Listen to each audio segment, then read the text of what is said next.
Boa noite a todos. Sou Marcelo Caetano, investidor brasileiro. Vamos aguardar um pouquinho, ver se o pessoal chega, né? Vamos ver como é que está o Instagram. Vamos ver se vai notificar o pessoal, os seguidores, para a gente começar a bater um papo, tá certo? Quem entrar já começa a se identificar. Estamos chamando seguidores para o vídeo.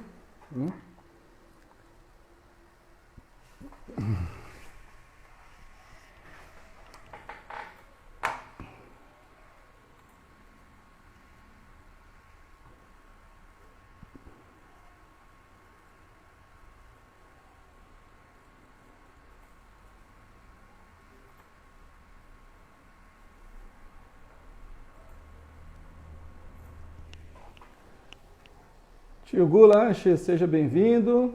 Jaderson, tudo bom, Jaderson? Aguardar mais um pouquinho só para a turma entrar aí. Será que o pessoal estava assistindo aí a reprise do Jogo do Brasil? Tá difícil, né, gente? Eu até assisti um pedaço. Eu tinha até esquecido. Estava cuidando de umas coisas aqui. A gente fazendo umas obras aqui em casa. E eu tinha até esquecido desse jogo. Aprendiz de Maratona, seja bem-vindo. Eu tinha até esquecido desse jogo hoje. E quando eu lembrei, já estava no meio do segundo tempo. Eu liguei a televisão para dar uma olhada e o meu filho fica me gozando, né? Falando assim, que graça é assistir um jogo que a gente já sabe, Smart Leilões, seja bem-vindo. Que graça que tem assistir um jogo que a gente já sabe o placar, né? Mas eu assisti um pedacinho aqui, vibrei. Eu gosto quando acontece uma coisa dessas assim, meu filho fica rindo de mim, que eu pego para assistir e eu vibro ali, né? Como relembrando o momento, né? Então eu gritei, pulei, né? Mas eu não vi o jogo todo não, só vi o finalzinho, tá? Vamos começar, pessoal, vamos aguardar mais gente entrar. O que vocês acham? Bom, boa noite. Eu não entendi o é provável, Jaderson. Bom, pessoal, essa live hoje, de domingo, né?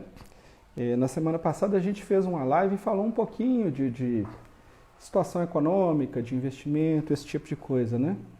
E eu estava pensando talvez em tirar os domingos, né? Eu não faço live com tanta periodicidade assim. Costumo fazer meio que, marcando meio que em cima da hora, às vezes nem marco, gosto de fazer lives até meio que surpresa, né? Mas essa aqui, eu queria falar um pouquinho nessa live, na verdade queria bater papo com vocês. Se alguém quiser entrar aí com vídeo ou mesmo mandar mensagem, fica à vontade aí. Eu queria mais conversar com vocês, né? Eu trabalho com leilões, sou especialista em leilões. O objetivo principal dessa live aqui não é leilão, né? Mas se o público levar para esse lado, a gente até pode ir, não tem problema nenhum não, tá? Mas eu queria falar um pouquinho sobre essa situação desse país, desse momento que a gente está vivendo. Duas crises em uma, né? A gente está passando pelo momento da pandemia, dessa crise mundial e essa questão da gente estar em casa, né? Boa parte das pessoas está em casa ou está com restrições, né? de circulação. E, ao mesmo tempo, essa crise política, né? que a crise política e econômica no Brasil, como eu comentei na semana passada, parece que a gente é o país da crise, né? A gente não tem experiência de guerra, que é uma coisa que eu considero assim, é bom não ter passado por guerra, mas do ponto de vista de experiência, comparado com outros países, né? Desculpa. É uma experiência que a gente não tem. Então, eu acho que isso faz mal para o Brasil, não ter experiência de guerra. Teoricamente, a gente vive, né, num país abençoado, cheio de riquezas naturais, cheio de coisas favoráveis, e a gente não ter passado por esses episódios de guerra, eu acho que isso não criou meio que aquela casca, né, que a gente fala igual lá no futebol, né, não criou aquela casca aqui no brasileiro, né. Então, o brasileiro, por um lado, ele está acostumado com uma vida, entre aspas, boa, né, boa nesse sentido de não ter essas questões. Tá? Vou até tirar, eu pus essa escritura aqui, ó. Vou até tirar, depois se for o caso a gente fala um pouquinho dela, tá?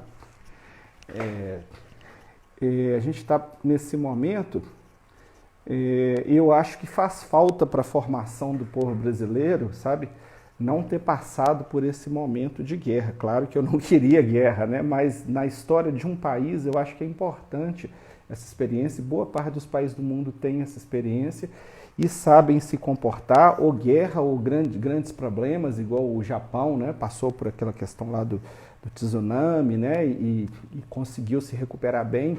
E a gente tem um país assim com muitas belezas naturais, com muitas riquezas naturais, mas é um país que a gente tem historicamente uma classe política ridícula, né? Não estou falando de partido nenhum, estou falando de todos. Historicamente, né, a gente tem uma classe política ridícula, e aí não é só classe política, porque a classe política não faz bobagem sozinha, né? A classe política faz bobagem junto com grande parte da sociedade brasileira, né? Então vamos falar diretamente, executivo, legislativo e judiciário geralmente estão juntos nas mutretas. Claro, gente, sem generalizar, tem gente honesta, tem gente boa em todo lugar, tá certo?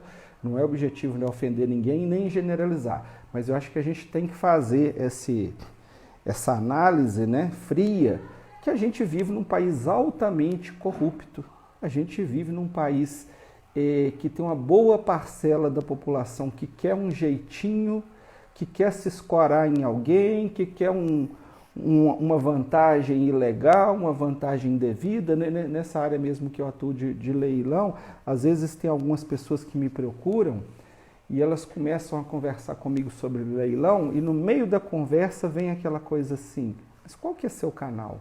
Como é que você consegue? Você é amigo de quem? Eu falo, peraí. O meu negócio é um negócio honesto, né? Cristiano, seja bem-vindo, cara. Tudo bom? O meu negócio é um negócio honesto, eu prezo muito pela ética, pela honestidade, então nem esse nem outros não são negócios que né, eu estou aí para levar vantagem, me fazer em cima disso, até porque sou uma pessoa simples, tenho uma vida simples, né? Não tenho uma vida de luxo, já foi a fase da minha vida que eu mirava isso, não miro mais, né? Acho que isso ficou para trás. Vivo uma vida feliz, claro que a gente quer sempre evoluir, né? A gente quer ser mais, é natural do ser humano, mas eu acho que falta um pouquinho nesse país nosso, essa experiência de passar por momentos difíceis, como momentos de guerra, momentos assim, de grandes tragédias, e falta essa questão da ética, da honestidade, na classe política em geral, claro que com exceções, nos poderes, todos os três poderes, em várias partes da sociedade, né? Por exemplo, esses dias eu estou um pouco chateado com a imprensa, porque com esses problemas todos que estão acontecendo, a meu ver, esses problemas eles têm uma relação, sim, absurdamente grande com aquela situação dos filhos do presidente, né? Essas investigações sobre os filhos do presidente, que para mim ele não deveria nem ter assumido. Claro que na justiça esse tempo, né? Ele não é tão rápido assim, mas na posse já tinha tudo isso aí, né? E agora a imprensa ainda continua cheia de dedos para tocar nesse assunto, né? Hoje começou a sair na imprensa, alguns canais, o Intercept soltou, não sei se vocês viram, né? Que um dos grandes motivos dessa questão do Moro, dessa briga com o Bolsonaro, é a questão dessa interferência na polícia para proteger os filhos do Bolsonaro, né? E essa história não vem de agora, essa briga do Moro com o Bolsonaro, ela já vem há um ano, mais ou menos. E o Moro também não está limpo nessa história, não, que ele compactou com muita coisa que não está legal. Então, para mim, é uma história que não tem santo, sabe? Não tem santo na imprensa, não tem santo lá no governo, não tem santo no governo anterior, não tem nesse, não vai ter no próximo. Então, o que eu queria conversar com vocês, e mais uma reflexão, né? Então, a gente está nesse momento da crise, da pandemia, e essa confusão política que não deveria estar nesse momento, mas chega uma hora que estoura, as coisas estouram, né? E não tem jeito. A gente sente falta de líderes, né? Estava vendo até no jogo que passou agora há pouco, no final lá, o pessoal falando do Ayrton Senna e tal, né? E eu já vi muitos textos sobre isso. Depois que o Ayrton Senna morreu, né? A gente não teve mais líderes, né? Nós perdemos, né? Era um ponto que concentrava a energia dos brasileiros, né? Que a gente se orgulhava, que era o Ayrton Senna. Depois disso a gente não teve, nós ficamos meio órfãos, assim, né? O país não produziu nenhum grande expoente, assim, uma grande pessoa para a gente se orgulhar, né? Então a gente fica meio órfão. E a gente está nesse momento aí, a gente está no momento que, por um lado, a tendência é a economia começar a funcionar de novo, né? Uma certa abertura, que isso tem o seu lado bom, né? A gente trabalha, a gente depende de uma série de situações que é positivo isso. Por outro lado, a gente está no momento que os casos aí de coronavírus no Brasil, eles estão crescendo absurdamente e a infraestrutura dos hospitais já está começando a não dar conta, né? Há poucos dias a gente tinha muito espaço e hoje já não está dando conta. A minha visão é que a infraestrutura é péssima, né? Porque se da noite para o dia uma coisa que estava muito tranquila agora ela já ficou preocupante, tudo bem, né? Que os números são grandes, mas acho que mostra assim que a estrutura nossa é fraca, né? A nossa estrutura é muito fraca e não adianta pôr a culpa no partido A, B, C, D, não, gente. Toda a vida foi assim, né? Toda a vida foi assim. O nosso país, até eu não me lembro quando, talvez década de 80, 90, a gente usava o termo terceiro mundo, né? Aí depois começou a se usar o termo país emergente, né? Países emergentes, e o termo terceiro mundo deixou de ser um termo politicamente correto e passou a se usar esse termo países emergentes, né? Para mim a gente continua sendo terceiro mundo, entendeu? E tinha uma época que eu brincava, eu falava assim, a gente é terceiro mundo e tem que olhar direitinho essa conta, né? Porque eu acho que terceiro ainda tá bom pra gente, né? E o Brasil, não só o Brasil, mas a América Latina toda é muito complicada, tá? Vamos ver os comentários do pessoal. O pessoal fica à vontade aí, quem quiser entrar com vídeo, né? Aqui hoje a gente está mais para fazer um bate-papo para quem chegou depois aí. O assunto principal hoje, eu deixo mais aberto, né? Mas eu trouxe para a gente falar um pouquinho de situação econômica, situação política, e a gente juntar isso com a nossa vida, com investimentos, né? Não é uma live específica para falar de leilões, não. Quem quiser falar, a gente até pode falar assim um pouquinho, entendeu? Vou deixar o assunto mais livre para valorizar a participação de vocês. Quem está junto aqui com a gente, eu vou atender bem. Não adianta a gente fazer uma live impondo um assunto, né? Tem assuntos que a gente já vem com a pauta muito fechadinha, mas assuntos igual esse eu acho que é bom a gente deixar ali para bater um papo. Tá todo mundo meio que travado em casa, né? Todo mundo meio chateado de não, por um lado, de não poder ficar saindo, viver a vida normal, mas por outro lado também a gente com medo, né, com receio, que é normal dessa situação. O Lopes entrou, tudo bom, Lopes? Beleza? Então deixa eu dar uma olhada nas perguntas aqui. Bora, fé na missão, o Cristiano, aprendiz de maratona. O que você acha como imóvel para proteção contra a inflação? Tá, eu aprendi de maratona. Olha, cara, eu falo que eu sou suspeito para falar desse assunto, né? Porque eu invisto em imóveis. E eu gosto de imóveis, eu também invisto em ações, em fundos imobiliários, né, há algum tempo. Eu acho, assim, tem algumas pessoas, e eu falo com o pessoal que a gente tem que tomar muito cuidado, às vezes, por questões de conflito de interesse.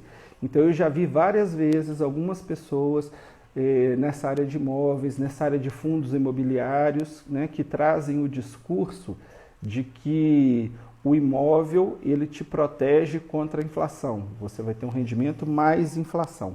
E eu acreditava nisso quase que piamente, sabe? E hoje a impressão que eu tenho é um pouquinho diferente, tá? Por que ela é diferente? Porque eu já vi alguns estudos e alguns números e mostram que em alguns períodos isso é verdade, e em alguns períodos você pode sim, e já aconteceu, de você perder para a inflação. Agora, se a gente for analisar num espaço de tempo mais longo, e se a gente for analisar o imóvel como um investimento para a vida, não aquele investimento assim, ó, simplesmente eu vou comprar hoje para vender amanhã, vou comprar depois da amanhã, é a maneira de dizer. Vou comprar um imóvel hoje, sei lá, daqui a 6 meses, 1 ano eu vendo. Né? Essa escritura que eu coloquei aqui é esse caso. Aqui não sei se vocês conseguem ver, ó, a data aí, ó. Tá vendo? o registro aqui, ó, 19/12/19, tá vendo? Esse imóvel, tudo correndo bem, vou até mostrar para vocês que está na tela aqui, tá, pessoal? Vou preservar um pouquinho aqui alguma coisa, peraí. Deixa eu ver o que eu consigo preservar aqui, porque para não ficar mostrando muito dados das pessoas, o corretor acabou de me mandar o contrato de compra e venda, né? A promessa de compra e venda, que depois isso vai para a caixa, né? Deixa eu mostrar rapidamente para vocês aqui, ó. Passar rápido para não ficar mostrando dados das pessoas, né? Ele acabou de mandar para eu dar uma olhada, para validar. Na verdade, era para a gente ter feito a assinatura desse contrato, era para a gente ter feito isso no sábado, né?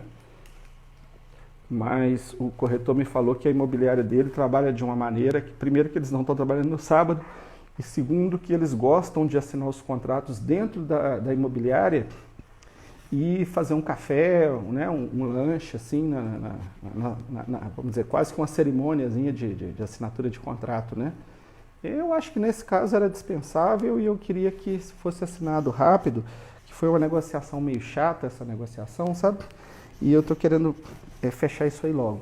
Mas voltando aqui à pergunta, né? Então, assim, o imóvel não dá para cravar que ele está protegendo você da inflação, porque se você fizer estudos e pegar períodos específicos de tempo, como nós temos aí pelo menos duas variáveis, né? Você tem a variável do preço do imóvel, você tem a variável da taxa de inflação. E quando você pega um período de tempo que pode ser lá, sei lá, 6 meses, ou 2 anos, ou 5 anos, ou 10 anos, ou seja, pode ser de agora para frente, ou pode ser de agora para trás, ou pode ser de 2004 a 2008, 2012 a 2020. Então você tem vários estudos que podem ser feitos, você não consegue garantir que o imóvel protegeu você da inflação, tá certo? Porque você pode ter um período que o imóvel se valorizou pouco ou não se valorizou, ou até caiu um pouco de valor, e você pode ter algum período que aquela inflação ela acelerou mais, e aí se você tivesse um investimento atrelado à inflação, talvez você tivesse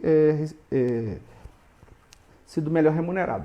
Porém, quando você faz análises mais longas, né, com tempos maiores, não quer dizer que precisa ser o mesmo imóvel. Às vezes você comprou um imóvel, ficou com ele 20 anos, o outro você comprou, vendeu com 1 ano, o outro você ficou 5 anos. Num grande apanhado, eu considero que sim. E eu considero mais, ele está te blindando um pouco da inflação, ele está te blindando de oscilações, porque o preço do imóvel, né, quem atua na área, quem negocia, quem está mais ativo nessa área, sabe que o imóvel ele não tem essa oscilação maluca igual acontece com ações, com taxas de juros, com inflação, até com o próprio fundo imobiliário que oscila pouco, mas ultimamente oscilou bastante. Fora que o fundo imobiliário, eu brinco, o pessoal adora o fundo imobiliário, sabe? Quando o pessoal começa a comparar rendimento de fundo imobiliário com rendimento de aluguel, de imóvel físico, normal, né? Para mim também está fazendo bobagem comparando banana com laranja, sabe por quê? Primeiro, e aí mais uma vez eu vou falar do grande mestre aí do Baster, né? Que é um dos caras com quem hoje eu não acompanho tanto, mas eu já aprendi muita coisa legal com ele. Você está comparando coisas sem sentido, né? Se você passar um aperto na vida e precisar morar num imóvel que você tem, você consegue isso. Até a legislação até te ampara, inclusive.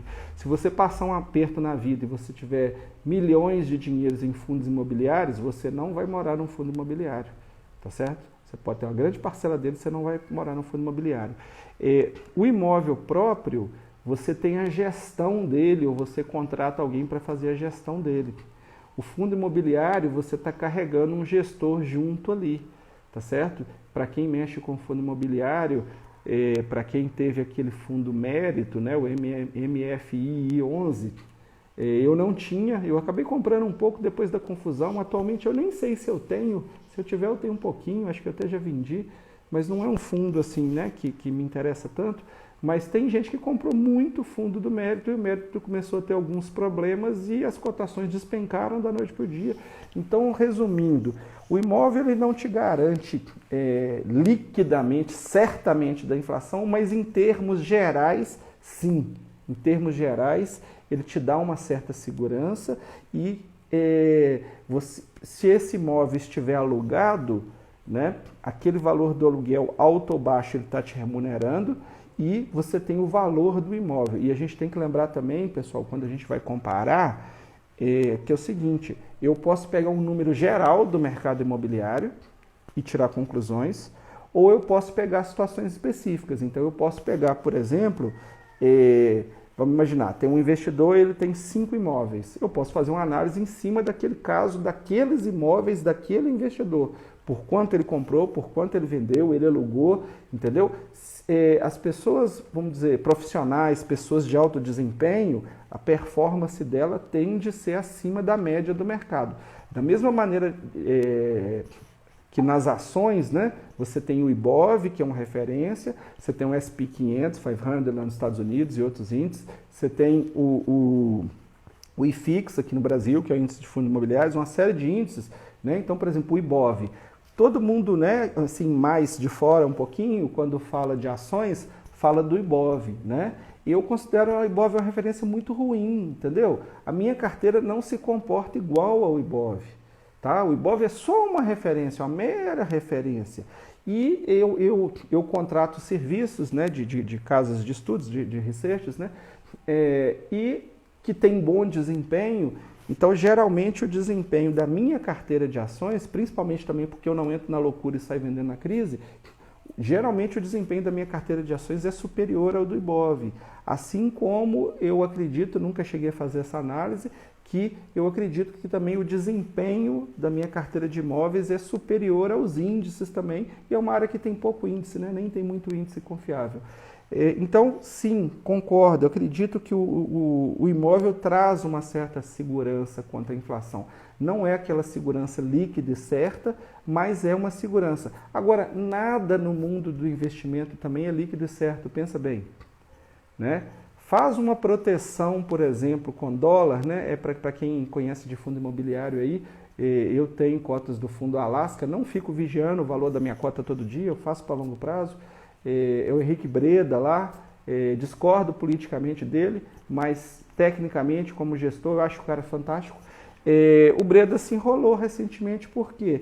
Porque a bolsa despencou e ele estava vendido em dólar, né? E o dólar subiu, então ele se enrolou todo. Então não tem nada que seja, e vai se recuperar e já está se recuperando porque ele é um cara competente.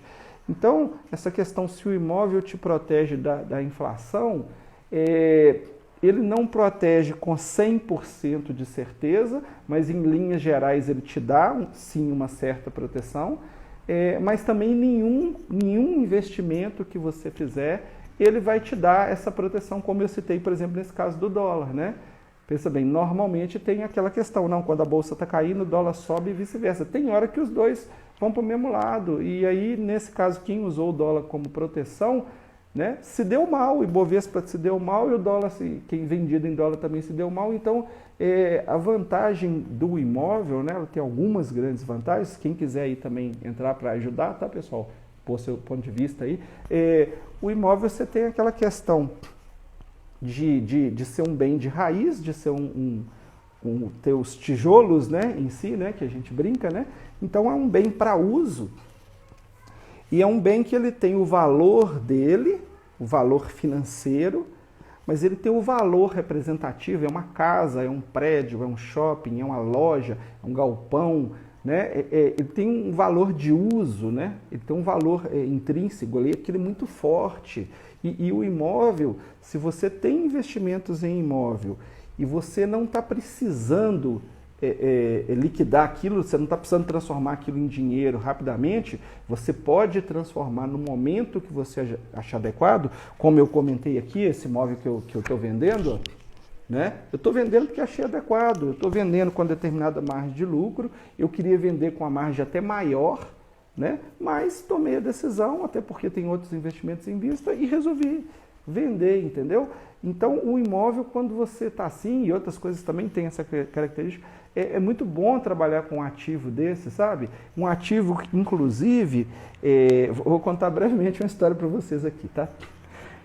Tem gente até que fala, não, mas você está fazendo isso não é legal. Não, é legal sim, não considero que não é legal, não. Ó, um dos imóveis que eu tenho, geralmente eu compro os imóveis para vender, né? Eu compro os imóveis em leilão e compro esses imóveis para tentar vender com uma certa rapidez, fazendo um giro rápido. Eu tenho um defeito que às vezes eu acabo me apaixonando sim por alguns dos imóveis, sabe? Mas não é aquela paixão assim de não soltar, não. É aquela paixão de olhar para o imóvel e falar assim, esse imóvel é bom, eu fiz uma boa compra, uma boa aquisição, e não vou também vender com a margem tão baixinha não, para girar tão rápido não, sabe? Se as pessoas não valorizarem esse imóvel, ou eu alugo esse imóvel, ou se valer a pena eu até seguro um tempo, pagando ali as despesas dele, seguro um tempo para tentar vendê-lo melhor mais para frente. Então eu quero girar, mas também não fico com aquela loucura, sabe? De que tem que vender o mais rápido possível, não. Então eu tenho um imóvel que eu comprei, gosto muito dele.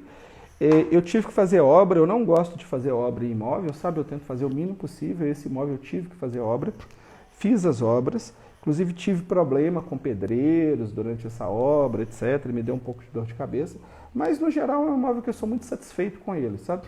E eu fui vender esse imóvel, e como ele é um imóvel de valor um pouco mais alto, tá? Não é nada milionário não, tá pessoal? Mas é um de valor um pouquinho mais alto.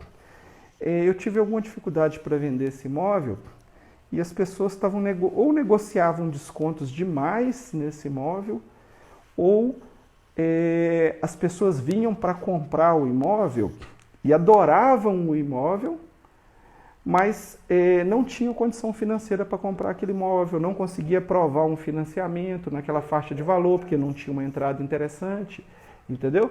Então esse imóvel, quando eu fui vender, e teve sim muita procura, eu tive um pouco de dificuldade nessa negociação, porque eu também não queria vender também com uma margem muito pequena, eu valorizava muito esse imóvel, e valorizo ainda, e também para alugar também começou a acontecer situação parecida, sabe? Mas acabou que eu consegui fazer um bom contrato de aluguel, né?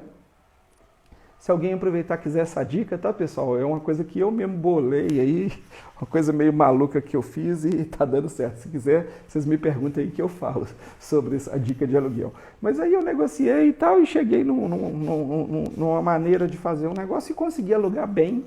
Não só consegui alugar bem esse imóvel, mas também consegui alugar esse imóvel para um inquilino que me dá uma tranquilidade, um inquilino que tem vamos dizer assim, uma questão segura. Não é que seja uma pessoa milionária, não, é um trabalhador, é um engenheiro, mas ele tem uma certa estabilidade, entendeu? Que pra gente é legal, né? Por exemplo, agora nesse período aí, né? Essa pessoa está tranquila lá, enfrentando esses problemas, mas com certa tranquilidade. E aí, para adiantar o caso, então esse imóvel foi alugado, optei por alugar, queria sim vender, optei por alugar, fiz algumas contas, se eu vendesse com uma margem menor, com algum tempo de aluguel, eu recuperava aquele lucro ali que eu estava tendo, então eu falei, vai para aluguel. E aluguei esse imóvel, e aí eu tento alugar e já negociar, já escolher inquilinos também, que eles tenham interesse de adquirir aquele imóvel, entendeu? Então eu já converso isso no momento de alugar, né? E esses casos aí eu estou alugando diretamente, né? A venda, muitas vezes eu uso os corretores, mas no aluguel eu tenho optado, eu tenho imóvel alugado com imobiliária, mas eu tenho optado ultimamente por alugar direto. Então, essa pessoa está lá morando, tem quanto? 6 meses, talvez, que essa pessoa está lá. Mas eu continuo anunciando, não corro muito atrás não, mas continuo o anúncio desse imóvel. E chegou uma pessoa interessada, né? Até mais de uma, mas outras a coisa não prosperou muito, mas tem uma interessada que tá interessante a conversa. E aí eu coloco para ela, falo assim, eu tenho um morador lá, né? Mas eu topo sim vender. Porém, vamos adiantar a negociação na parte de valores, né? Claro que é difícil, mas só em cima das fotos e do conhecimento do prédio, e essa pessoa que me trouxe isso, ela mora lá no prédio, então são parentes dela, ela já conhece o prédio, então tem uma referência boa. Falei, então vamos fazer o seguinte, vamos adiantar essa conversa, se possível, e a gente vai adiantar a negociação de preço, claro que a gente não vai fechar, né? Mas eu só vou marcar a visita ao imóvel e gerar um incômodo nessa pessoa, né? De ficar recebendo para outra pessoa ver, e ela vai ter a preferência também, mas eu acredito que não vai exercer. Só vou marcar realmente se a conversa estiver avançada. Eu não vou ficar incomodando o inquilino toda hora, levando alguém para ver um imóvel e depois o cara me pede um valor, um desconto absurdo para fechar. Então eu já meio que travei um pouquinho a negociação. Se a pessoa realmente quiser, daqui uns dias eu vou ficar sabendo. Então, e qual que é a minha segunda estratégia para esse caso? Como eu tenho imóvel vago no momento, além desse aqui que eu mostrei a escritura, que se Deus quiser a gente assina o contrato amanhã de compra e venda, como eu tenho imóvel vago, eu já estou pensando o seguinte: caso essa negociação de venda do imóvel alugado dê certo, eu vou chegar para a pessoa, negociar com ela, vou dar ela sim, conforme a lei, o direito, a opção da preferência, vou formalizar isso. Acredito que ela não vai ter condição, que ela não deve estar preparada nesse momento para dar uma entrada, para financiar, talvez ela consiga fazer isso daqui a 2, 3 anos. Vou pedir desculpas para ela, mas é o mundo dos negócios. Me proponho a cumprir o contrato, está escrito lá que existe uma multa, sem problemas, mas também vou oferecer para essa pessoa uma possibilidade dela se mudar para esse outro imóvel que eu tenho, com um preço legal, com um desconto legal, meio como uma compensação, por ela ter sido incomodado. Então, tem hora que a gente tem que, literalmente, aquela história, de às vezes chega uma situação para a gente fala, pô, sacanagem, o imóvel que está alugado surgiu proposta para ele, e o outro que está vago não tem uma proposta boa, Então, a gente tem que saber lidar com isso. Vamos ver, eu vou atualizando vocês aí se esse assunto vai prosperar ou não, tá? Então, a questão do imóvel é esse, sabe? Eu acho que o imóvel tem essa vantagem, sim, mas não dá para falar assim, não, ele te garante, com certeza você está protegido da inflação. Mas no médio prazo, num tempo maior, em média, ele tende a fazer isso sim. Deixa eu ver de novo as perguntas aqui, tá? Vamos lá. Vera, tudo bom? Daniel, não tem mais pergunta não, gente. Alguém, Perfumaria Sul-Americana, seja bem-vindo. Mais alguma questão, pessoal? A gente começou aqui falando da situação do país das eternas crises, do impacto disso na vida da gente. A gente precisa ter tranquilidade para a gente aprender a viver num país maluco como esse. E, as crises já vêm ao longo dos anos com vários governos e eu olho para frente e acho que vai continuar tão cedo, nós não vamos nos livrar dessas instabilidades. Caso o governo continue, caso troque o governo, depois da eleição, eu acho que realmente o nosso país, infelizmente, a gente tem muito problema, a gente tem problemas graves com a educação, a gente tem problemas graves de caráter das pessoas, e sabe, nesse ponto eu não sou otimista, não. Mas a gente que cuida de investimento, a gente fala muito isso, A gente tem que tocar a nossa vida independente disso, a gente tem que entender o cenário, e a gente tem que aprender a viver, a sobreviver, e a gente tem que aprender vamos dizer, ser bem-sucedido nessa condição adversa.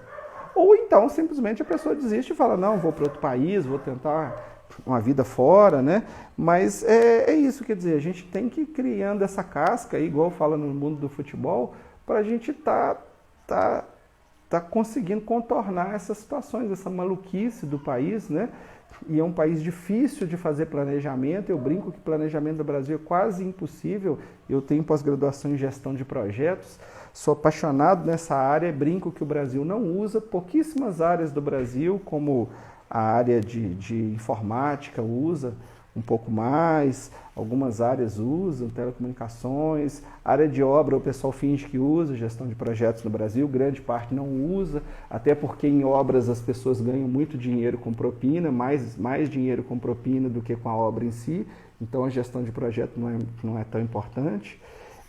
Da mesma maneira que tem um amigo nosso que fala que o empresário brasileiro, a indústria, geralmente a produtividade é baixa, mas ele não se preocupa muito em evoluir, em melhorar a produtividade, porque o empresário brasileiro ele ganha mais dinheiro sonegando do que sendo produtivo, tendo vamos dizer assim, uma estrutura que dá um retorno bom, Uma boa parte das grandes empresas, inclusive, mas também das pequenas, o negócio é ter uma empresa e através dessa empresa sonegar e fazer um monte de rolo, tá, pessoal? Não estou acusando ninguém, tem gente honesta em todos os setores, tá? Mas eu estou falando assim, o Brasil é um país que tem muito disso, né? Então a gente deixa de evoluir, a gente deixa de ser mais produtivo, a gente deixa de ser mais moderno, né? E muitas vezes por causa disso, porque tem um monte de coisas que estão protegendo as pessoas, as empresas, e elas ficam ali naquela roda, e aí no mundo a gente vai só caindo, cada vez a gente está mais longe, né, do topo do mundo, né? Como eu comentei, a gente era terceiro mundo, começaram a chamar a gente de emergente, né? Eu acho que a gente está cada vez mais voltando para terceiro, quarto, quinto, sexto, sétimo, oitavo, 10º mundo, né? Então, o que eu digo é o seguinte, se a situação aí fora é essa, e claro que a gente tem que tentar contribuir para melhorar dentro do que for possível, mas também nesse ponto não chega a ser egoísmo, não, mas é dedicação própria mesmo. A gente tem que pensar na gente, a gente tem que pensar na nossa vida, a gente tem que pensar no futuro, né? Tem anos que eu falo que eu não sou uma pessoa que tem plano B, eu tenho plano A, B, C, D, E, F, G, entendeu? Nem que não esteja tão claro, mas eu sempre tenho na minha cabeça esse pensamento, sabe? A gente tem que ter alternativas, né? Por exemplo, uma questão que eu vejo positiva nessa crise, eu já discuti com algumas pessoas, eu já vi em muitos programas também as pessoas falando disso, né? Um dos efeitos positivos dessa crise. Aí fala-se muito das pessoas repensarem, das pessoas se ajudarem. Eu acho muito bonito, mas eu não sei se na prática isso aí se isso vai ser legado da crise não, tá? Mas uma coisa que eu acredito que sim vai ser legado da crise é a questão de o mundo parar, e principalmente o Brasil, parar um pouquinho para pensar, se modernizar, as empresas pararem de medir as pessoas por um relógio de ponto, as empresas fingir que fazem avaliação de desempenho das pessoas, fazer avaliações ali meio que pro forma, entendeu? E as empresas já perceberam que realmente o home office, o teletrabalho, o trabalho remoto funciona. Claro que, como tudo, precisa evoluir, né? A gente teve nessa situação que a gente foi levado, quem está trabalhando nessa situação de home office, é o meu caso, o caso de muita gente que eu conheço, a gente foi levado a fazer isso da noite para o dia, então realmente, né, tanto a empresa quanto a gente não estava bem preparado para isso, mas eu acho que se abre essa oportunidade das empresas serem mais eficientes, as empresas trabalharem em imóveis menores, as empresas darem mais liberdade para os empregados, até porque essa liberdade ela consegue ser monitorada hoje bastante, né? Você tem muitas ferramentas para monitorar funcionário e evoluir um pouquinho também, porque monitorar o funcionário que está em casa, em algumas áreas, tudo bem, você vai precisar monitorar esse funcionário em termos de tempo. Ah, não, realmente ele é de 8 a 5, realmente às 8 horas ele começou a trabalhar, realmente a hora de almoço dele foi de 1 ou de 2 e ele largou o serviço no horário. Isso é uma coisa, né? Em algumas áreas realmente você precisa disso. Eu estava conversando com um amigo, um consultor de gestão de empresas, um cara muito fera, o Ioris, é um cara com experiência fora do Brasil, inclusive, ele e a esposa foram professores universitários, um pessoal muito bem formado, e ele estava me falando isso, ele falou assim, e um outro amigo também, o Marcos, também, colega da empresa, por exemplo, você tem lá um call center, aí você põe o call center para trabalhar de home office, né? Aí aqueles atendentes têm sistemas que monitoram a hora que a pessoa pegou serviço, né, as estatísticas de atendimento, monitora quando a pessoa fez o intervalo dela para ir no banheiro, monitora tudo. Aí eu só estava contando para ele, eu já trabalhei com call center, já trabalhei em empresas de tecnologia, que a gente trabalhava com sistemas para call center e a gente até chegou a ter um call center pequeno dentro da empresa, a gente chegou a mexer com contratos de call center, então eu até, modéstia à parte, conheço até bem do assunto. Estou um pouco desatualizado, mas conheço bem. Mas desde, sei lá, mais de 10 anos atrás que eu atuei com isso, talvez uns 15 anos, o nível de tecnologia do call center já é muito grande. Dentro do call center já é monitorado dessa maneira, aquelas pessoas que estão lá dentro, elas estão monitoradas a todo minuto, inclusive é um negócio até massacrante, porque é exagerado, né? Agora, algumas áreas precisam disso, né? Não precisa exagerar, mas precisa. Agora, em outras áreas, você vai monitorar resultado, né? Não adianta as empresas ficarem com aquela preocupação com o relógio de ponto e não preocupar com a efetividade do trabalho, com o resultado do trabalho. E muitas vezes até os gestores, e eu não estou falando ali só da média gerência, não, estou falando lá em cima, nível de diretoria, de empresas, eles não estão preparados para isso, entendeu? Nós estamos muito atrasados, o Brasil está muito atrasado. Os gestores não estão preparados para pegar uma empresa e falar assim, vou fazer gestão por resultado. E não é gestão por resultado assim de pressionar o empregado para o resultado máximo, né? Que é isso que o pessoal faz muito, não é isso não.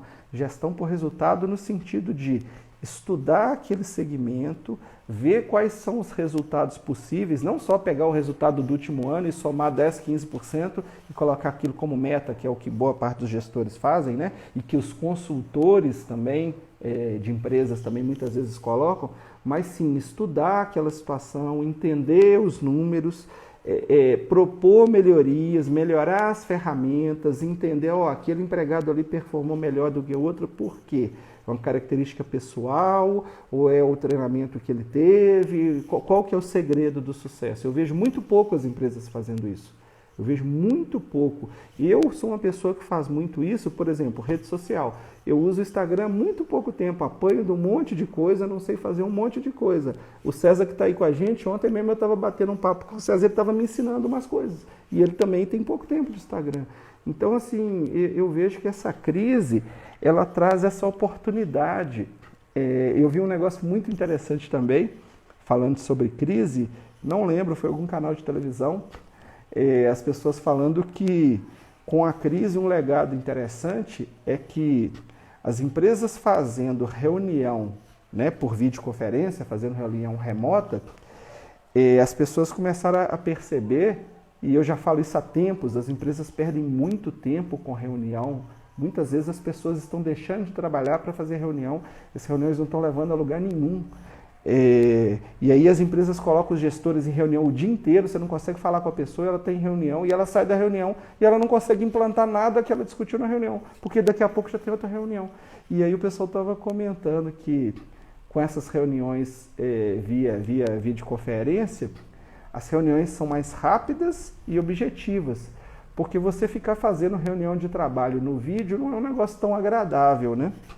Então, às vezes, uma reunião que duraria 2 horas, você faz ela com videoconferência, pode ser que ela vai durar 15, 20 minutos, porque você vai tratar realmente os assuntos importantes, né? E vai sair para trabalhar. Então, são algumas coisas, assim, algumas reflexões minhas nesses momentos aí de crise, não só a crise da pandemia, mas a crise política e toda essa confusão que a gente vive aí. E aí queria ouvir de vocês, pessoal, comentários, o que vocês acham, o que vocês concordam, o que vocês discordam. Como eu falei, o foco principal aqui desse bate-papo não é imóvel nem leilão, mas a gente pode falar também, a gente até já falou alguma coisa. Quem quiser ver de novo, né, vê na bio depois lá. Alguns desses vídeos eu estou editando e subindo para o YouTube, tá? Investidor Brasileiro Leilões. Aproveitar e fazer um convite para o pessoal, para quem tem interesse em imóveis e principalmente interesse em leilões. Na bio a gente tem alguns links lá, entra lá na bio do Instagram, debaixo da minha fotinha lá, vocês vão ver um link lá, tem o link do grupo nosso de WhatsApp, que a gente passa informações e interações de graça com o pessoal sobre leilões. Tem grupos no Telegram, né? Tem o grupo, tem o canal do YouTube, tem um grupo de apoio, onde a gente tem questão de pessoas que querem apoiar o canal, e tem até o curso, né? Eu não estou falando muito do curso, esse curso eu estou abrindo mais para o pessoal lá do WhatsApp, mas já tem disponível um curso também sobre leilões, tá bem legal, o pessoal está gostando bastante. Vamos ver se alguém tem algum comentário, pessoal. Nossa live já está caminhando para o horário, e eu acho que eu falei muito. Eu queria que vocês participassem mais. Deixa eu ver se eu perdi aqui algum comentário. Ah, tá, vamos lá. Eu acabei perdendo aqui a gente falando. É difícil a gente falar e ao mesmo tempo ficar vendo comentário. Desculpa aí, pessoal. Vamos lá. Tem um comentário aqui Acervo Leilões, Gabriela Rafael, tudo bom? É Rafael Cabreira, né? Tudo bom? Rafael Cabreira, pessoal, é do Leilão Sem Medo, um advogado, colega nosso aí que atua com leilões na região de São Paulo e outras regiões do Brasil também. Tá junto com a gente aí sempre. Jaderson, o Jaderson falou, Jaderson PP, eu já gosto de fazer as obras. O Jaderson, a questão minha com obra, eu não sei assim qual a sua experiência com obra. Isso vai muito da pessoa, do local, das parcerias que tem. Por exemplo, essa obra que eu comentei, desse imóvel que está alugado, e a gente está conversando, talvez vire uma venda, essa obra me deu muita dor de cabeça, sabe? Eu contratei pedreiros, o serviço dos pedreiros foi muito ruim, sabe? Depois eu tive que contratar uma outra pessoa e essa pessoa me enganou e essa pessoa levou um sinal e desapareceu, entendeu? E depois, para terminar, aí por causa disso algumas coisas eu mesmo fiz. E para terminar, aí na parte final da obra, eu consegui achar uma pessoa, nota 10, entendeu? Foi indicação de um cliente meu. Ele falou assim, ó, eu tenho um pedreiro muito bom, o cara trabalha comigo há uns 20 anos, só que eu já tenho um serviço grande para ele fazer, mas como esse serviço seu é pequeno, eu vou te emprestar, entre aspas, ele, né? Porque era um serviço de 1,5 semana, 2 semanas no máximo. Ele falou, vou te indicar esse cara, se você se acertar com ele lá, eu consigo, né, que ele pare aqui meu serviço para ir lá fazer para você, em consideração, né, ao nosso contato profissional, etc. E aí o cara é um espetáculo. O cara fez, apesar que o ajudante do cara, ele pegou um ajudante ruim e andou fazendo umas bobagens. Mas no geral o serviço ficou maravilhoso, entendeu? Só que é um cara muito requisitado e aí depois disso, inclusive, eu tentei contratar ele para outras coisas, inclusive na minha casa, e não consegui, porque ele pegou obras aí muito longas aí, sabe? E ele falou assim que ele tem tanto cliente que ele nem faz propaganda. Aquele cartãozinho de visita que geralmente os pedreiros fazem, ele não tem. Ele falou que o sobrinho dele vive falando com ele para fazer. Ele falou assim, eu não vou gastar dinheiro com isso não, e também não vou soltar cartãozinho, porque eu vou fazer raiva nas pessoas. Porque geralmente eu emendo um serviço no outro por recomendação. Então, um dos motivos que eu não gosto de fazer obra é pela carência de mão de obra de qualidade e de confiança, porque tem muita gente desonesta no mercado, muita gente... Opa! Eu coloquei um alarmezinho aqui, porque o Instagram nem sempre avisa. Está perto de acabar a nossa live, pessoal. Tá? Acho que a gente tem uns 10 minutinhos aí. Então, por isso que eu não gosto muito de obra. Não tem nada contra a obra, não. Até porque sou engenheiro, até gosto, acho legal. Eu não vou mostrar para vocês, não, mas minha casa está toda quebrada aqui, que eu estou no meio de obra. Mas assim, a gente passa muita raiva com obra, sabe? Esse pedreiro mesmo, um dia que eu fui conversar com ele, contei algumas coisas para ele, ele falou assim, aí eu entendo por que você tem esse bloqueio com essa coisa, porque parece que você pegou o pior do pior, né? Eu falei, pois é, mas infelizmente o mercado está assim, né? Não posso falar que eu sou azarado, não, tem muita gente ruim. Tanto que eu brinco quando alguém fala assim, você tem um pedreiro bom para me indicar? Eu falei, não, eu tenho um monte de pedreiro ruim para falar por você nunca contratar. Né? Ou que são desonestos, ou que tecnicamente são muito fracos, a qualidade do serviço deles é muito ruim. Eu conheço um pintor muito bom, né? Que faz serviço de pedreiro também, o serviço de pedreiro dele é péssimo, mas como pintor ele é maravilhoso.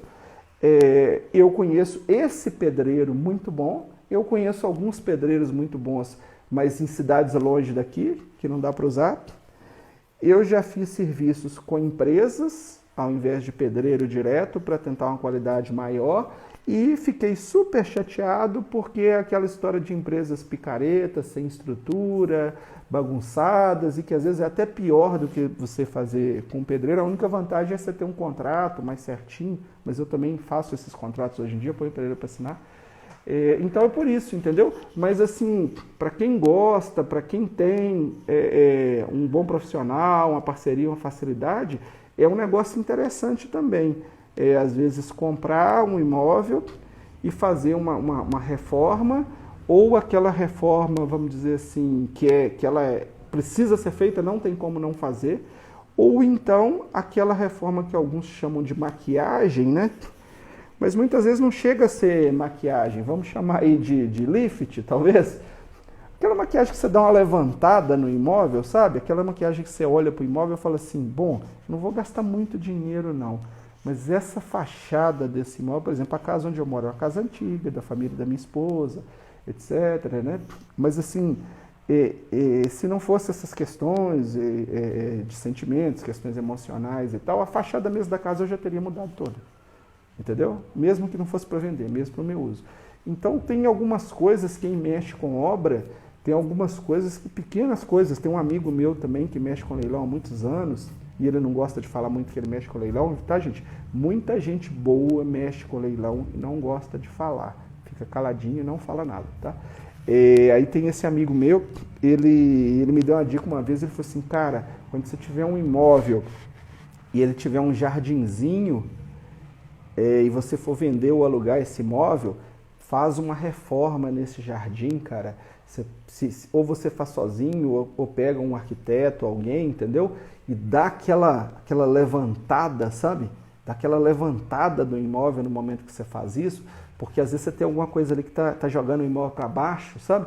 Aí você vai e compra umas plantas, dá uma arrumada, coloca aquela folhagem, cuida, molha aquilo ali, deixa uma situação interessante e como eu falei, ou faz sozinho ou de repente até contrata um arquiteto, né, se tiver margem para isso. E cara, faz umas transformações, sabe, meio que aquele lance lá que tinha do Luciano Huck fazia, e tem um programa americano que faz, né, que dá aquela ajeitada na casa. Às vezes você nem vai mexer na casa toda, dá aquela mexida na entrada, na fachada, no jardim, um paisagismo, umas plantas legais, um negócio assim, a casa dá um estilo assim bem interessante, sabe? Então, pessoal, vou encerrar por aqui. Alguém vai fazer mais algum comentário, quer alguma dúvida? Eu vou encerrar por aqui, é domingo, acho que as pessoas já estão cansadas, eu também já estou um pouco cansado.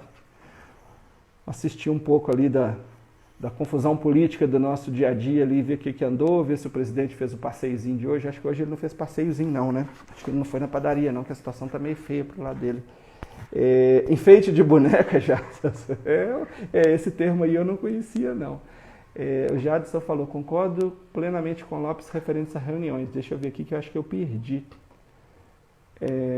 Tá, o Jadson falou que aí ele já tem equipe. Não, Jadson, exatamente. Eu até tenho a intenção, pessoal, bom, já que a gente entrou nesse assunto, se cair aí, até eu volto um pouquinho, tá? Se a live terminar, a gente volta a falar.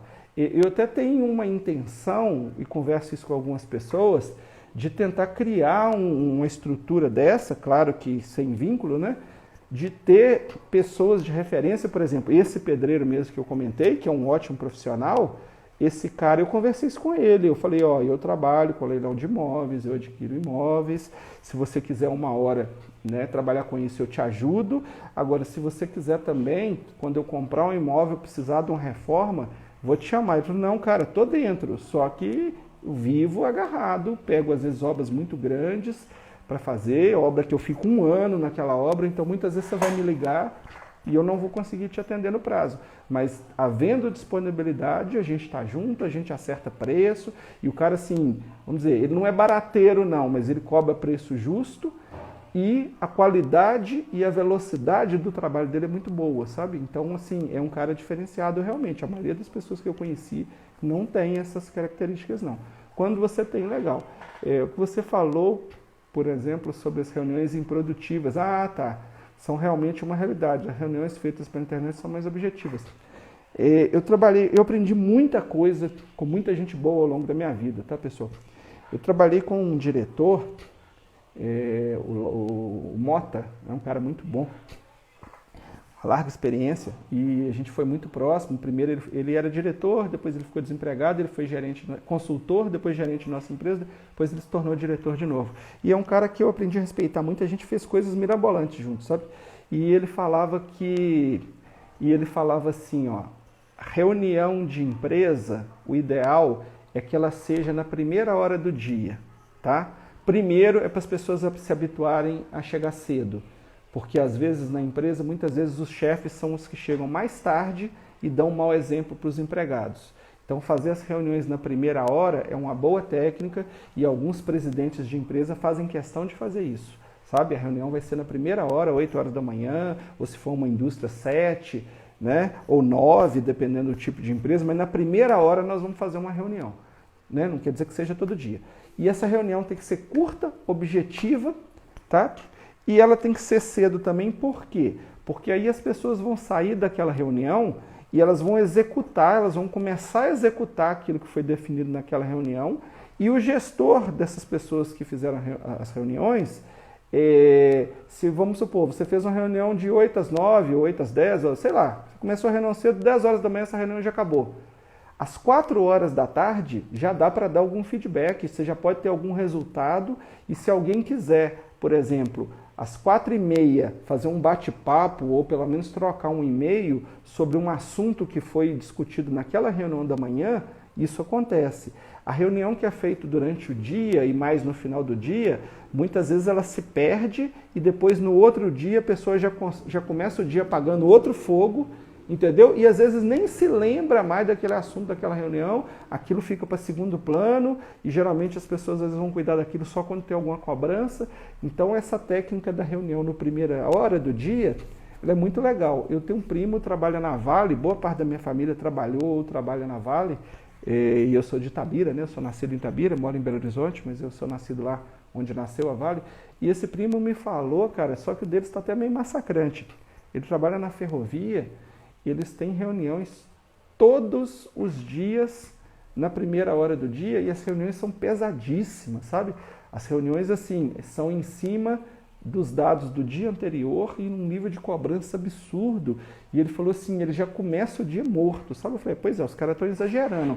A técnica da reunião na primeira hora do dia é legal. Agora, você massacrar a pessoa também na primeira hora do dia é danado, porque aí é contraprodutivo, né? A pessoa o resto do dia ela já vai estar ali meio que depressiva, meio que emparedada, né? Porque ela apanhou tanto na primeira hora do dia, então não é legal. Tá, pessoal? Vamos encerrar, pessoal? Vamos deixar aqui. Amanhã, segunda-feira, eu acho que a gente vai fazer uma live. Eu vou confirmar, tem uma possibilidade, o Cristiano ainda está aqui, eu estava combinando com o Cristiano é um corretor de imóveis, e ele é um correspondente bancário da Caixa, atua no Rio de Janeiro, um cara bem legal que eu conheci aí, a gente está com uma sinergia bem grande.